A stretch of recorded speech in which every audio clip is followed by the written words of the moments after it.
Well, I'm a traditional therapist. Initially, I worked not in past life regression or in any of the things that I do today. Primarily, I was working in behavior modification and working with people who had problems with sleeping and with depression, this sort of thing. In time, people would come to me and ask, well, since you are working in hypnosis, is it possible that you could take me into a past life? And I was very imperious in those days. I said, no, I don't do those kinds of things. I'm terribly sorry, but I'm very traditional in my academic orientation, and you would have to go to somebody else for that kind of thing. So what happened to me was that after a number of years passed, I had a client who came complaining of a pain in his side. He told me that he'd been to many medical doctors, had x-rays, and was told that it was all psychosomatic. It was in his mind, and that if he just forgot about it, it would go away. But it was causing him intense pain. He wasn't sleeping well, and so forth. He asked me if I could possibly find any root causes for this in his childhood, if I could regress him to his childhood.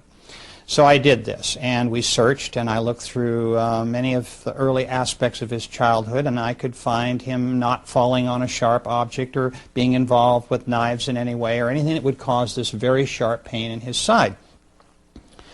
So finally, in frustration, I said to this individual, who, by the way, went very deep very quickly in hypnosis, which is an important part of what I'm saying, because that, to me, is a key in reaching into the past life work that I now do and my interlife work. I said, go to the source of your pain. Tell me the first time it happened. And suddenly he was on the battlefields of France in World War I, in a British division at the Battle of the Somme, and was being bayoneted. So while the poor fellow had suddenly regressed into a past life, almost getting ahead of me, and he's lying in the mud dying, I'm so skeptical, because that's my nature, that I'm asking him to describe his division patch for me on his arm. What battle is this, I asked. Where are we? Who are you fighting? Because I'm not satisfied that this is really happening to me. So he described all these things very accurately, and since I am an amateur historian, I knew he was accurate.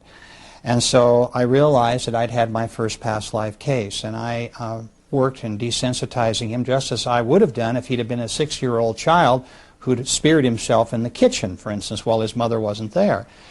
So from that case, I realized that that past life regression was very real. I was still somewhat skeptical. I did a lot more experimenting, of course, and working with people, and a lot more time passed. And then what happened to me was another case, almost by accident. A lady came to me who complained of loneliness and isolation in society, and she felt that she was not really a part of this world, that she just felt so disoriented with the life that she was living and the people that were around her, she was thinking of suicide. And so, again, I worked with this lady as I had done with this man, but not in past life work. We talked about a lot of childhood issues. I put her in hypnosis. We worked a lot with her early life and so forth, and really didn't come up with anything. So, like with the man I just spoke about, I asked this lady, go to the source of your loneliness and lack of companionship. And again, she was very somnambulistic. She went very deep very quickly.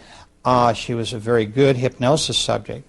And she said, I see them all right now, my companions, they're here in front of me. And I thought, you know, what are we talking about here? Is this a bridge group? Who are these people? And she's staring at my office wall with a glazed look, and she sort of, her eyes are fluttering, and she's saying to me, no, these are my spiritual soulmates, and there are 8 of them, and she described who they are. And I couldn't believe this. There just chills went up and down my spine, that I was talking to someone who was talking about a life between lives. And this is an area of which I had no experience and I'd read no books on. There weren't many books even touching on the subject. So from that case, I began to really research the area between lives. And I soon, as time went on, I changed it to working basically with people who wanted to know about their immortality. People who now come to me who are interested in finding out who they really are, who their soulmates are, what their spirit group is like, why they are here on earth, and so forth. To me, these are the profound questions in life, and the psychological benefits that come from people knowing these points, these issues in their life, empower them in a way that they had not had before. And so that's essentially how I came to work in the area that I do today.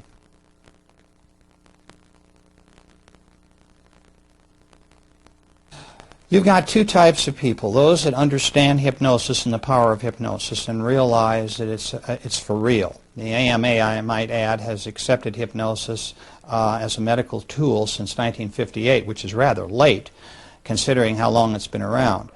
But the point I want to make is that people do not hallucinate in hypnosis. The conscious mind is not unconscious. It's very aware of what is going on around at all times around the subject.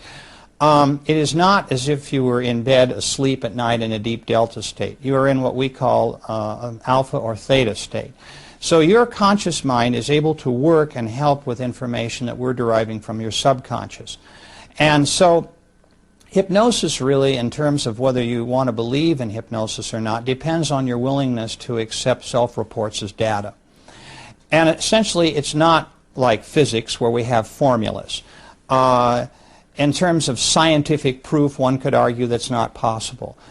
All I can tell you is that I was a skeptic at first about the whole process of past life regression and working in the life between lives. And what convinced me that it was real and that my patients were telling me everything that had actually happened to them in the past was their consistency of their reports. It didn't matter whether someone came to me who was deeply religious or an atheist or any philosophical persuasion in between. Once I had them in deep hypnosis, they all told me the same thing about the spirit world and about their life between lives.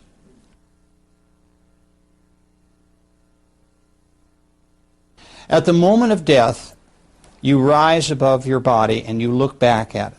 Now, there have been a lot of near-death experience reports. There have been books written about near-death experiences, and certainly people who have gone through this have appeared on television and radio and have described to the public in many forums how they felt and what they experienced. But you have to keep in mind that in a near-death experience, we're talking about someone who is clinically dead only for a few minutes, so they wouldn't be around to tell what they experienced. In my case, I have a client in hypnosis for some 3 hours, questioning him about these things. They're also in a relaxed state. They're not undergoing any body trauma. So they're able to tell me in a very clear and forthright way everything that happened to them. Now, let me explain that there are two types of souls. There are the more advanced type and there are the beginner type souls. There are really a few more types, but I'll just talk about these essentially.